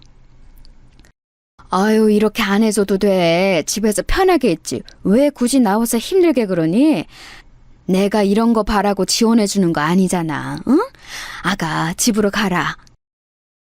어머님은 집에서도 며느리들 일하는 거 마음이 안 좋다고 하시고 이렇게 도우러 와도 안 좋다고 하시고 그럼 저는 심심해서 어떡해요? 하나도 힘들지 않아요. 오히려 저는 어머님하고 가까워져서 좋아요. 남의 집 귀한 딸들 힘들게 하는 거 내가 마음이 안 좋아서 그래. 나야 평생을 일하며 살았으니 괜찮지만 굳이 이렇게 안 도와줘서 우리 막내 며느리 마음씨 좋은 건 나도 알아. 어머님, 저도 어머님 돕고 싶어서 그러는 거예요. 손님 몇 분이세요? 3명이요? 3명이시면 이리로 와주세요. 어머님, 저 주문 받으러 갈게요. 바쁘다 바빠. 어머님은 실제로 며느리들에게 웬만하면 일을 시키지 않으셨어요. 집으로 모여도 당신이 다 알아서 하셨고 식당에는 오는 것도 마다하셨습니다. 형님들은 그래서 어머님 가게에 왔던 것도 손가락으로 꼽을 정도로 적다고 했어요. 그런데 저는 그러질 못하겠더라고요. 결혼할 때 집도 한 채씩 해주시고 명절이나 행사 때도 어머님이 거의 혼자 모든 음식을 다 하셨어요. 그뿐만이 아니고 손주들을 워낙 예뻐하셔서 올 때마다 용돈도 두둑하게 주셨죠. 아이를 낳을 때마다 모든 며느리에게 아들들 몰래 용돈을 주셨고 당신 아들들보다 며느리들을 더 챙기셨어요. 특히 엄마 없이 자란 저에게 시어머니는 시어머니가 아니고 이제 친정엄마나 다름없었습니다. 이걸로 백화점 가서 옷도 사입고 그래, 응? 이렇게 가게 일까지 도와줘서 고마워서 주는 거니까 사양하지 말고 받아. 여기, 자, 이제 빨리 집에 가라. 어머님 안 돼요. 안 그래도 지우 학원비도 다 내주시면서 이렇게 저까지 어떻게 돈을 받아요? 저도 이런 거 바라고 돕는 거 아니니까 다시 가져가세요. 이러면 저 안 나와요? 아이고, 내가 주고 싶어서 그래. 내가 딸이 없어서 이제 지영이 너는 그냥 내 딸이야. 엄마가 딸한테 용돈도 못 주니? 섭섭하다. 제가 더 섭섭해요. 어머님 저번 주에도 형님들한테 용돈 주셨죠? 우리 며느리들 그만 챙기고 어머님이야말로 옷을 사 입으세요. 이왕 말 나온 김에 저랑 같이 쇼핑 가요. 항상 며느리들을 챙기게 바쁘셨던 시어머니는 막상 본인은 별로 욕심이 없으셨어요. 그래서 제가 시어머니를 모시고 백화점에 갔더니 너무 좋아하시더라고요.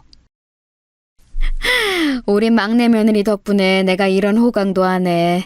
나는 항상 길거리를 걷다 보면 엄마랑 딸이 팔짱 끼고 돌아다니는 게 그렇게 부럽더라고. 그런데 지영이 너랑 다니니까 이제 그런 딸 가진 엄마들이 안 부러워. 저랑 이제 좋은 곳 많이 다녀요. 이왕 말 나온 김에 이번 명절은 제주도로 같이 여행 가는 거 어떠세요? 어머님 바람도 쐴 겸 같이 가요. 제주도? 그러고 보니 나 제주도를 한 번도 안 가봤어. 나야 같이 가면 너무 좋지. 그런데 너희 형님들은 싫어할 수도 있으니까 반응 보고 결정하자. 형님들이 바쁘다고 하거나 싫은 티를 내면 우리 가족하고 가면 되는 거죠. 저는 어머님 모시고 가는 거 절대 힘들지 않아요. 저는 시어머니의 가게에 가서 일을 도우며 훨씬 가까워졌어요. 그래서 어머님을 모시고 여행을 갈 생각도 했죠. 그런데 문제는 형님들의 반응이었어요. 제가 어머님과 가까워질수록 형님들과 사이가 멀어졌습니다. 제주도 얘기를 꺼내자 형님들은 저를 따로 불러내서 말씀하셨어요. 동서, 우리가 참고 참았는데 더는 못 참을 것 같아서 말할게. 동서가 생각해도 너무하지 않아? 그렇게 혼자 어머님 가게 일 돕는 것까진 알겠는데 여행은 뭐야? 도대체 왜 그러는 거야? 저는 어머님이 워낙 며느리들에게 잘해주시잖아요. 그래서 너무 감사한 마음에 그런 거였어요. 그리고 혹시 몰라서 말하자면 형님들은 가게 안 나오셔도 돼요. 어머님도 저 나오는 거 원하지 않으시거든요. 원하지 않는데 왜 굳이 나가? 나는 동서가 이해가 안 돼. 그리고 요즘은 결혼하면 다 이 정도 지원은 기본이야. 우리 어머님이 특별히 잘해주는 게 아니라니까? 왜 혼자 나서서 그렇게 오바를 떨어? 내가 이런 말까지 안 하려고 했는데 친정엄마가 없어서 그래? 네? 형님, 무슨 말씀을 그렇게 심하게 하세요? 제가 아무리 엄마가 없어도 그거랑 이거랑 무슨 상관인지 모르겠어요. 그리고 여행 가기 싫으시면 안 가시면 되잖아요.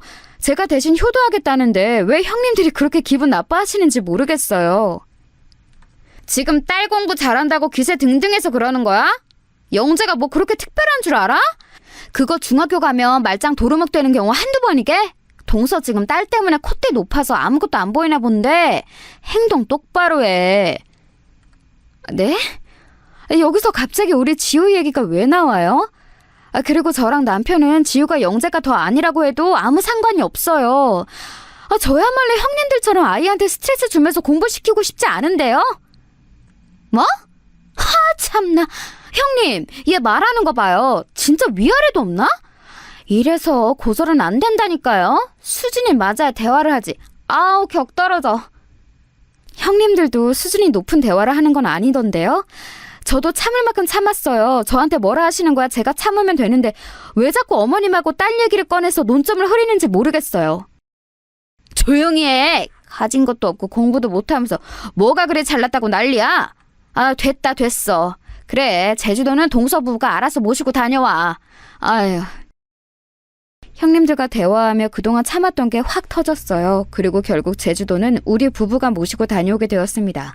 시어머니에겐 그냥 형님들과 아주버님들이 워낙 바빠서 어쩔 수가 없다고 둘러댔어요. 시어머니는 처음 가는 제주도에 상당히 기분이 좋아 보이셨습니다. 바다색이 어쩜 이렇게 맑고 깨끗하지? 나중에 시간 되면 첫째랑 둘째 가족들도 데리고 오자.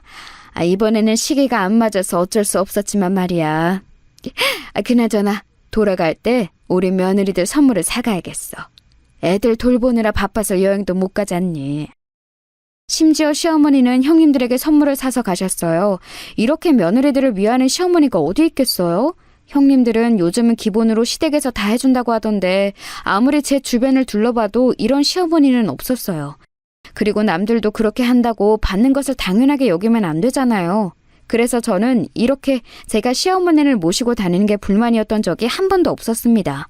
그러다 사건이 터지게 되었어요. 시어머니가 어느 날 심각하게 온 가족을 다 부르고 가족회의를 해야 한다고 하셨습니다. 내가 이번에 건강검진을 했는데 초기 치매라고 하더라. 어쩐지 얼마 전부터 정신이 오락가락하고 몸이 말을 듣지 않더니 지금은 멀쩡하지만 나도 모르게 정신이 팔려서 환청이 들리기도 하고 헛소리를 하기도 해. 그래서 가게도 접어야 할 것 같고 무엇보다 혼자 사는 것은 무리 같다. 엄마가 치매 판정을 받았어요? 그래도 초기에 발견해서 다행이에요. 모시는 문제는 아들들끼리 상의하고 결정할게요. 엄마는 아무 걱정하지 마세요. 맞아요. 엄마가 혼자 우리 아들 3명 키우고 지금도 손주들 뒷바라지하느라 그동안 너무 고생하셨어요. 이제 우리가 갚을 차례예요. 어머님은 당신께서 치매 판정을 받았다고 하셨어요. 사실 시어머니가 제주도를 다녀온 이후로 자꾸 이상 행동을 하시곤 하셨거든요. 자꾸 했던 말을 까먹으시고 정신을 제대로 차리지 못하는 모습이 종종 보였습니다. 남편과 둘이 혹시 치매 아닌가 걱정했는데 그 걱정이 현실로 바뀌었죠. 시어머니의 폭탄 발언 이후 어머님 없이 자식들 부부만 모여서 얘기가 나왔어요. 형님들은 아주버님들이 앞에 있자 딱히 크게 말을 꺼내지 않더라고요. 어머님을 누가 모실지 결정해야 하는데 혹시 의향 있는 집 있니? 우리는 애들이 이제 고등학생이라 집에서 공부를 해야 해서 현실적으로 힘들 것 같은데. 그럼 우리가 모실까? 막내는 집이 좁아서 힘들지 않아? 너희는 남는 방이 없잖아. 그렇지? 어머니 오시면 아마 거실에서 지내셔야 할 것 같아. 그런데 형 괜찮겠어? 형수님 괜찮아요? 치매가 모시는 게 진짜 힘들다고 하더라고. 주변에서도 그렇고 텔레비전만 봐도 힘들어 보이긴 했어요. 저는 사실 자신이 없긴 해요. 원래 병간호는 아무나 하는 게 아니라고 하더라고요. 동서는 어때? 어머님하고 제일 친한 게 동서잖아. 그런데 어머니가 워낙 당신에게 해준 게 많잖아. 우리도 많이 지원받았고 또 저번에 당신 친정빚도 대신 갚아주셨고. 여보! 지금 무슨 말을 하는 거야? 그 얘기가 여기서 왜 나와? 그렇게 치면 여기서 지원 안 받은 집이 있어? 저는 둘째 아주버님의 말을 듣고 깜짝 놀랐어요. 어머니가 알고 봤더니 둘째 형님의 친정 빚을 대신 갚아주셨더라고요. 이 대화를 통해 저는 확신하게 되었습니다. 어머님이 분명히 입을 꾹 닫고 모른 척하는 큰형님에게도 몰래 지원해 주셨을 거라는 사실을요. 분위기가 둘째 형님네가 모시는 분위기로 가자 둘째 형님은 크게 당황하는 모습을 보였습니다. 그렇게 그날 대화가 끝났는데 아니나 다를까 형님들은 또 저를 불러냈어요. 예상한 반응이라 덤덤하게 나갔더니 역시나 형님들은 대놓고 저에게 말했습니다. 동서는 왜 이렇게 얄미워? 거기서 어떻게 본인의 어머님 모시겠다고 말을 하나도 안 해? 왜? 막상 치매 걸린 어머님 모시는 건 힘드니? 진짜 사람 그렇게 안 봤는데 너무하네. 아주버님들이 말씀하셔서 제가 말할 타이밍이 없었어요. 그리고 어머님 모시는 건 둘째 형님이 하는 걸로 결정난 거 아니었나요? 동서, 지금 무슨 소리를 하는 거야? 아직 결정 안 났어. 제주도도 모시고 갔던 거는 동서잖아? 동서가 모셔야지 왜 내가 모셔? 말이 되는 소리를 해. 그렇게 평소에 둘이 잘만 다니더니 막상 아프니까 무시하는 거야? 그래, 동서는 어차피 하는 것도 딱히 없잖아. 나랑 둘째 동서는 워낙 바빠서 어머님 모셔도 제대로 못 돌봐. 그러니까 치매 걸린 어머님은 동서가 모셔. 우리는 사실 너무 곱게 자라서 아픈 노인을 돌보는 거 적성에 안 맞아. 뭐라고요? 여기서 곱게 자란 게 왜 나와요? 그리고 형님들은 어머님께 지원을 그렇게 받아놓고 어떻게 이렇게 바로 그러세요? 지금 우리 가르치는 거야? 누가 누굴 가르쳐? 고졸에 몸만 쓸 줄 알아서 하는 거라고는 어머님 가게 가서 돕는 게 전부잖아. 그럼 내가 지금 명문대까지 나왔는데 집에서 치매 노인을 모시라는 거야? 배운 게 없으면 조용히 하란 말이야. 말씀 너무 심하게 하시는 거 아니에요? 어머님이 형님네 친정 빚까지 갚아주셨는데 형님은 어떻게 그러실 수가 있으세요? 그래요. 그럼 제가 어머님 모실게요. 남편한테 말할 테니까 그렇게 하세요. 거의 강제로 어머님을 모시게 된 저는 너무 어이가 없었어요. 평소에 저를 싫어하고 무시하는 것은 이미 알고 있던 사실인데 막상 또 눈앞에서 들으니 속상했습니다. 받을 건 다 받아놓고 치매 걸린 어머님을 무슨 원수처럼 취급하는 모습에 제가 다 서운하더라고요. 저런 모습을 보자 제가 어머님을 도저히 둘째 형님네 집으로 보낼 수가 없었습니다. 너무 대놓고 싫어하는데 어머님이 같이 살면 어떤 취급을 당할지 눈에 보였어요. 그래서 남편에게 제가 모시겠다고 얘기했습니다. 뭐라고? 당신 진짜 괜찮겠어? 엄마는 당신이 모신다고 하면 당연히 좋아하실 거야. 당신은 며느리 중에 제일 살갑게 구는 건 맞잖아. 나는 당신에게 미안해서 먼저 모시자고 못했는데 정말 너무 고맙다. 우리 지우 학원비도 어머님이 내주시잖아. 어차피 가게도 곧 닫으실 거면 나도 하는 일 없으니까 내가 모실게. 나 친정엄마 없어서 외로웠던 거 알지? 어머님은 이제 내 친정엄마잖아. 우리가 모시자.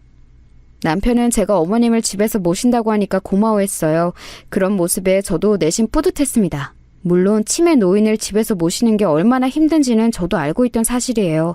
그래서 어머님을 본격적으로 집으로 데려오기 전에 주변에 수소문해서 대비하기 시작했죠. 이왕 모시는 거 제대로 하고 싶었어요. 그리고 드디어 어머님이 우리 집으로 오는 날이 되었습니다. 어머님은 살던 아파트도 처분하고 우리 집으로 들어오셨어요. 표정이 묘한 어머님을 앉혀놓고 저는 준비한 말을 하기 시작했습니다. 어머님, 제가 관공서에 갔더니 치매 노인 활동이 있더라고요. 그래서 그거 알아보고 이미 신청했어요. 저랑 같이 다녀요. 그리고 혹시 몰라서 주변 병원도 몇 개나 알아봤고 또 노인을 위한 놀이활동 이런 것도 많더라고요. 물론 이런 곳 다니는 건 제가 책임지고 돌아다닐 거예요.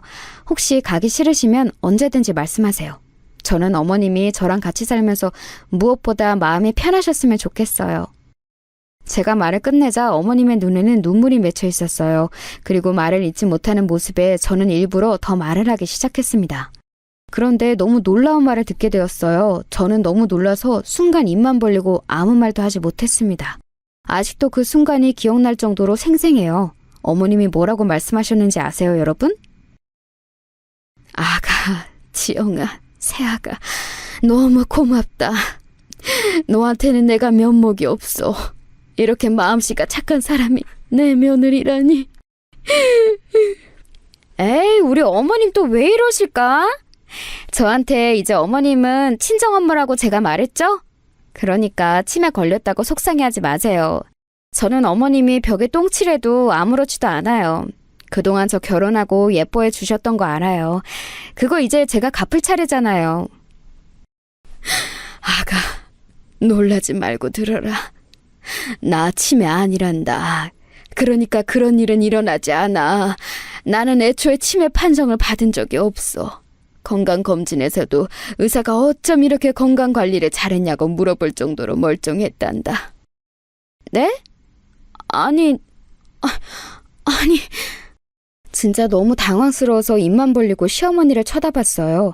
치매 판정을 받은 사실이 없다는 어머님은 말 그대로 너무 멀쩡해 보이셨습니다. 놀란 저에게 시어머니는 담담하게 말을 꺼내셨어요. 아가, 내가 할 말이 있으니 며느리들과 아들들을 다 불러주겠니?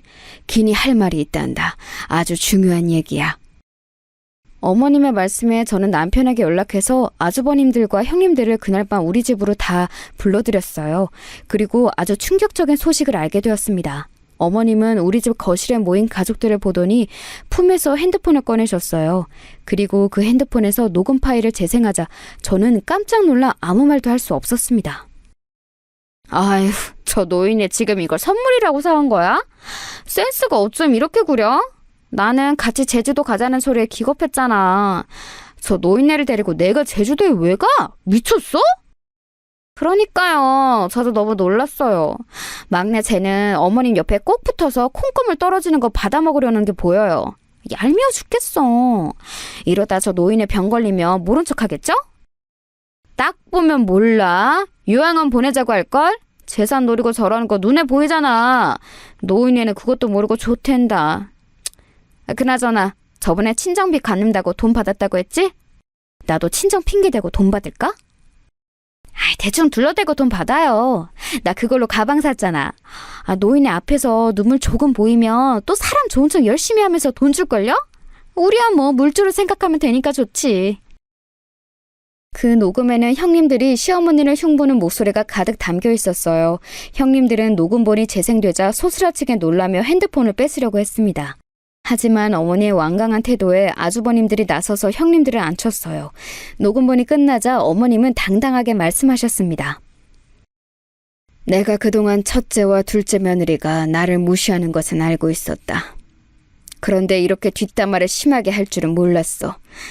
그것도 내 집에서 내가 준 선물을 받고. 너희가 인간이냐? 그동안 친정 핑계로 나한테 돈 받아간 거 다 돌려내.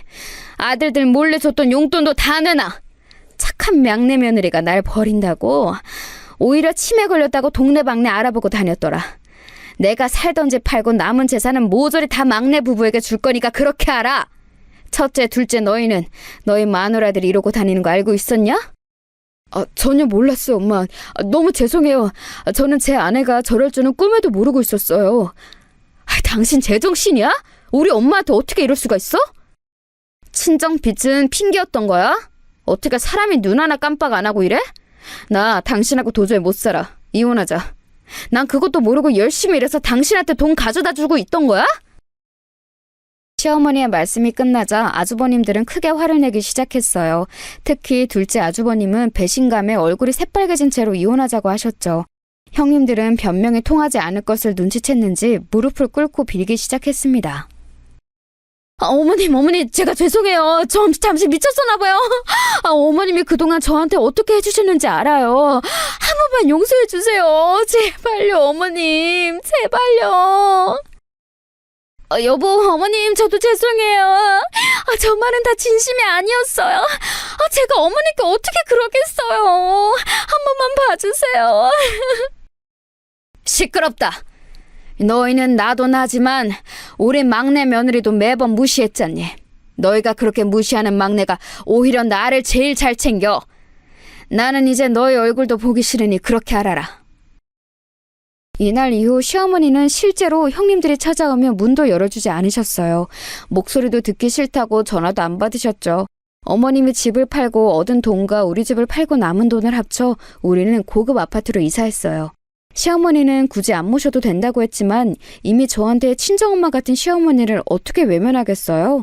저는 실제로 우리 어머니가 치매에 걸리셔도 괜찮거든요.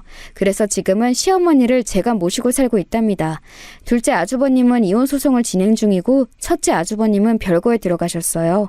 시어머니가 며느리들에게 얼마나 잘해줬는지 수면 위로 드러나니 아주버님들은 시어머니에게 빌고 난리가 아니었답니다. 본인들 아내가 이럴 줄은 몰랐던 거죠. 아가, 내가 네가 좋아하는 된장찌개 끓였어. 빨리 와서 먹어봐. 제육도 먹고 싶다길래 그것도 했다. 또 먹고 싶은 거 없니? 언제든지 말해. 이렇게 자꾸 저한테 잘해주니까 제가 어머니 옆에 껌딱지처럼 들러붙어 있죠. 우리 밥 먹고 산책 가요. 어머님, 다음 주에는 식당 문 닫고 여행 가기로 한 거 잊지 않으셨죠?